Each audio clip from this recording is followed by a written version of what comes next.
සෞභාග්‍යමත් රමදාන්.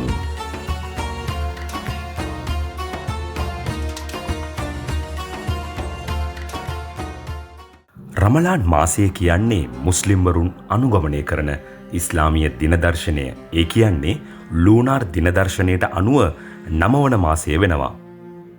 ඉස්ලාම් ධර්මයේ අවසාන වක්තෘවරයාණන් වන මොහම්මද් නබිතුමාට පෙර සිටි වක්තෘවරුන්ට, ඒ කියන්නේ නබිවරුන්ට උපවාසය කියන නමස්කාරයක් තිබුණත් රමලාන් කියන මේ වගේ උතුම් මාසයක් ඔවුන්හට ලැබුණේ නැහැ.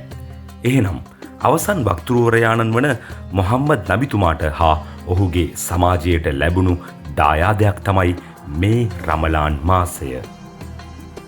රමලාන් කියන අරාබි වචනයට වේලි දිරා යාම, එහෙමත් නැත්නම් පිලිසී යෑම කියන අර්ථයක් තියෙනවා. මේ උතුම් මාසයට ඒ වගේ අර්ථයක් තියෙන වචනයක් පාවිච්චි කළේ ඇයි?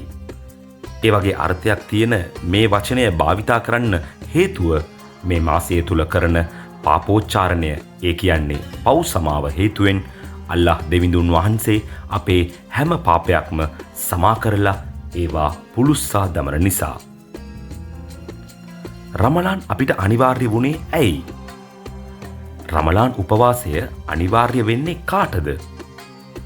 රමලාන් මාසයේ මහිමයන් සහ ශ්‍රේෂ්ඨත්වයන් මොකක්ද? රමලාන් තුලින් අල්ලාහ් දෙවිඳුන් අපෙන් බලාපොරොත්තු වෙන්නේ මොකක්ද? රමලානයේ රකින්න උපවාසය නිසා මොනවා හරි ප්‍රයෝජන තියෙනවාද? රමලාන් මාසය තුල අපි කරන්න ඕන දේ, නොකළ යුතු දේ, මේ හැම දෙයක්ම මේ වීඩියෝවෙන් ඔබට බලා ගන්න පුළුවන්. ඉස්ලාමයේ පංචමහා වගකීම් වලින් එකක් තමයි රමලාන් මාසය තුල අපි රකින උපවාසය කියන මේ නෝම්බි. මොකද්ද පංචමහා වගකීම්? පළමුවෙන්න, නැමදීමට සුදුස්සා අල්ලාහ් දෙවිඳුන් බව විශ්වාස කරලා මොහම්මද් නබිතුමා අල්ලාහ්ගේ වක්තෘවරයා බවට විශ්වාස කිරීම. දෙවැන්න, පස්වේල සලාතය ඉෂ්ට කිරීම. තුන්වැන්න, ධනවතුන් වසරකට වරක් ලබා දෙන්නා වූ සකාත් නම් වූ දන් දීම ඉෂ්ට කිරීම. හතරවැන්න, රමලාන් මාසය තුල උපවාසය රැකීම. පස්වැන්න, ධනයෙන් හා කායිකව ශක්තිමත් පිරිස හජ් වන්දනාව ඉෂ්ට කිරීම. ඒ කියන්නේ මුස්ලිම්වරයෙක් අනිවාර්යයෙන්ම වසරකට වරක් එන රමලාන් කියන මේ මාසය තුල උපවාසය රැකීම අනිවාර්ය වෙනවා. මේ උපවාසය මුස්ලිම්වරයෙක් වෙච්ච හැමෝටම අනිවාර්ය වෙනවද? නැහැ. කවරෙකු මුස්ලිම් වෙලා වැඩිවියටපත් වෙලා රෝගී නොවන සෞඛ්‍ය සම්පන්න තත්වයෙන් ඉන්නවද? ඔවුන්ට මේ උපවාසය අනිවාර්ය වෙනවා. එතකොට කාටද උපවාසය අනිවාර්ය වෙන්නේ නැත්තේ? කවුරුන් හෝ මේ මාසය තුල සිහිවිකල් වෙලා නැත්නම් මන්දබුද්ධික වෙලා හිටියානම්, ඉතා දුෂ්කර ගමන් බිමන් වල යෙදිලා හිටියානම්, දැඩි මහලුභාවයට පත් වෙලා හිටියානම්, කිරිදෙන මව්වරුන් නැත්නම් ගැබිනි මව්වරුන් වෙලා හිටියානම්, ඒ වගේම කුඩා ළමයින්ටත් මේ උපවාසය අනිවාර්ය වෙන්නේ නැහැ. ඔවුන්ට නෝම්බි අල්ලන්න පුළුවන් නම් කිසිම තහනමකුත් නැහැ.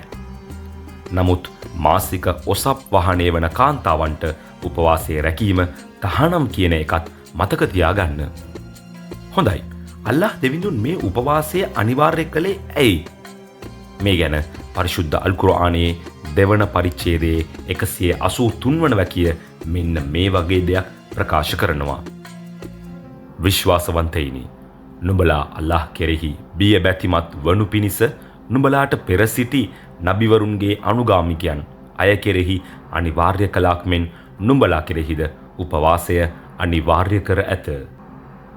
මිනිසා තුල දේව බිය භක්තිය ඇති කරලා, ඔහුගේ පව් කැලැල් නැති කරලා, ඉවසීම, පොදු සුබ සහදනය, පංචේන්ද්‍ර පාලනය හා ස්වපාලනය කියන යහපත් ගුණාංග ඇති කරලා උසස් මිනිසෙකු වෙලා අනෙකුත් මාසයන් සඳහා මේ හා සමාන ජීවිතයක් ගත කරන්න තමයි අල්ලාහ් දෙවිඳුන් උපවාසය අනිවාර්ය කරලා තියෙන්නේ.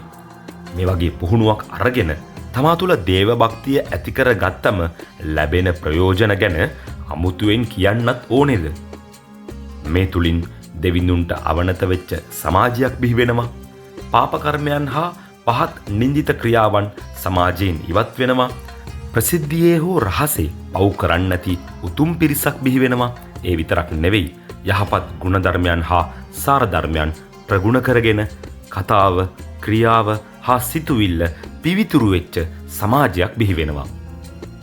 නෝම්බි ඇල්ලුවම රෝගී වෙනවද කියලා සමහරු අහනවා. බටහිර ලෝකයේ සුප්‍රසිද්ධ කායික හා විකලාංග වෛද්‍යවරයෙක් වන දොස්තර ජැක් ගෝල්ස්ටන් මහත්මයා පවසන්නේ කෙනෙකු මාසයක් පුරාවටම උපවාසයේ රැක්කානම් ඒ කියන්නේ රමලාන් මාසය තුල ඔහු නෝම්බි ඇල්ලුවොත් ඔහුට මුළු ශාරීරික සුවයක් ලබා ගන්න පුළුවන් කියලා. ඒ විතරක් නෙමෙයි නෝම්බි ඇල්ලීමෙන් ශාරීරික අපද්‍රව්‍ය ශරීරයෙන් ඉවත් වෙනවා කියලත් ජීව රසායනික ග්‍රන්ථීන් හා ශ්‍රාවයන් පාලනය වෙනවා කියලත් අනවශ්‍ය ඉදීමුම් මේද තැන්පත් වීම රෝගී වූ පටකවල අසාමාන්‍ය වර්ධනයන් වළක්වනවා කියලත් එතුමා පැවසුවා. සෛල හා පටකයන්ට තාරුණ්‍ය පෙනුමක් ලබා දෙනවා කියලත් ආහාර ජීර්ණ ශක්තිය වැඩි කරනවා කියලත් මානසික ශක්තිය වැඩි කරනවා කියලත් ආමාශය හා අන්තර් සම්බන්ධ රෝග සුව වෙනවා කියලත් මේකත් එක්කම දියවැඩියාව හා අධික තරබාරුකම පාලනය වෙනවා කියලත් එතුමාගේ ග්‍රන්ථය වන Triumph over Disease by Fasting and Natural Diet කියන පොතේ සඳහන් කරලා තියෙනවා. මේ කාරණාව තමයි අවුරුදු 1400කට පෙර මුහම්මද් නබිතුමා කිව්වේ සූමු තසිහු කියලා. ඒකේ අර්ථය ඔබලා උපවාසය රකින්න ඔබලා නිරෝගී වන්නේය කියන එකයි.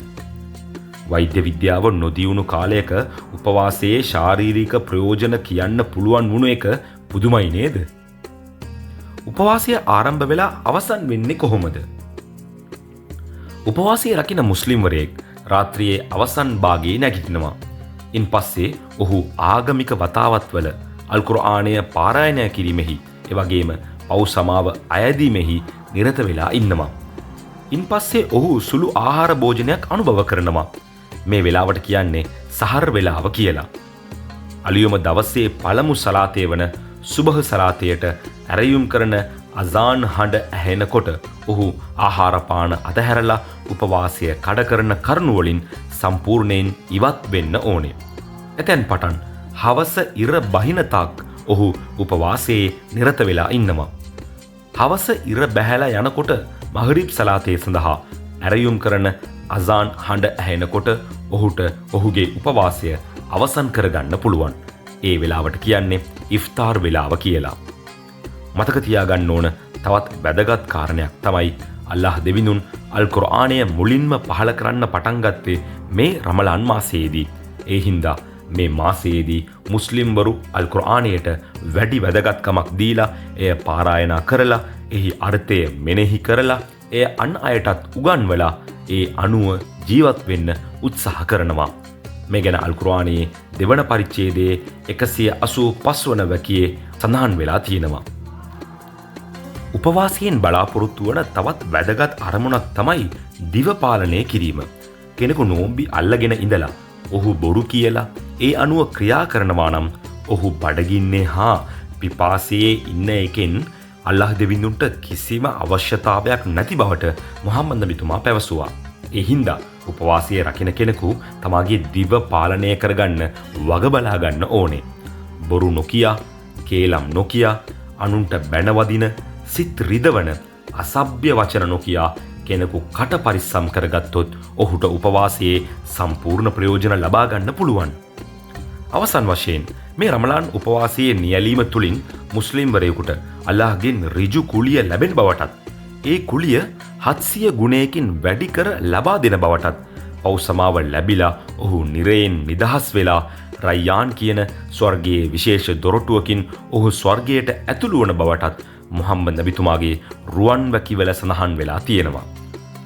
රමලාන් මාසයේ මුස්ලිම්වරුන් අල්ලන මේ නෝම්බි ගැන ඔගොල්ලන්ටත් මොනවා හරි අහන්න තියෙනවා නම් කමෙන්ට් සෙක්ෂන් එකේ කමෙන්ට් එකක් දාන්න. ඔබත් මේ වීඩියෝ එකට කැමති නම් ලයික් කරලා ඒක මුස්ලිම් සහ මුස්ලිම් නොවන අපේ යහළුවන්ටත් ෂෙයා කරන්න. සුහදෑරීම අපේ YouTube channel එක subscribe කරන්නත් අමතක කරන්න එපා.